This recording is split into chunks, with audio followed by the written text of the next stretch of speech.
Welcome back to Reading the Gospels in 90 Days. Today we have Luke chapter 7, the faith of a Roman officer. Feel free to follow along with captions up here or grab a physical Bible and follow along with me. I will be reading in NLT. When Jesus had finished saying all this to the people, he returned to Capernaum. At that time, the highly valued slave of a Roman officer was sick and near death. When the officer heard about Jesus, he sent some respected Jewish elders to ask him to come and heal his slave. So they earnestly begged Jesus to help the man. "If anyone deserves your help, he does," they said. "For he loves the Jewish people and even built a synagogue for us." So Jesus went with them. But just before they arrived at the house, the officer sent some friends to say, "Lord, don't trouble yourself by coming to my home, for I am not worthy of such an honor. I am not even worthy to come to meet you. Just say the word from where you are, and my servant will be healed.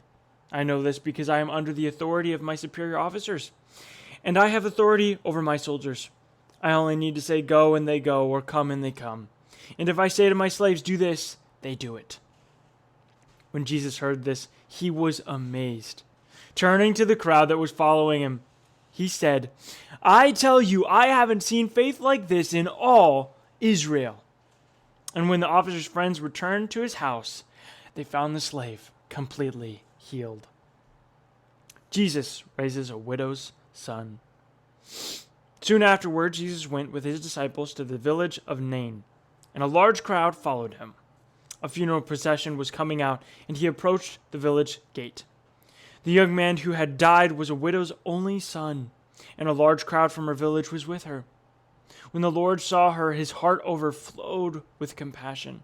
"Don't cry," he said. Then he walked over to the coffin and touched it, and the bearers stopped.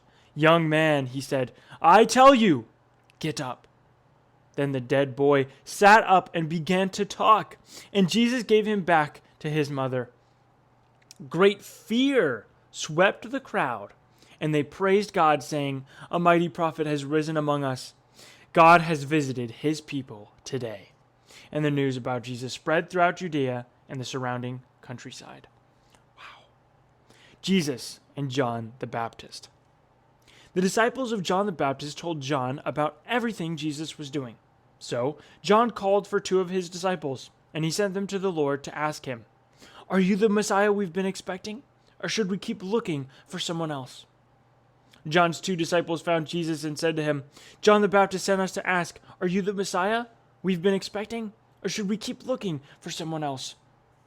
At that time, Jesus cured many people of their diseases, illnesses, and evil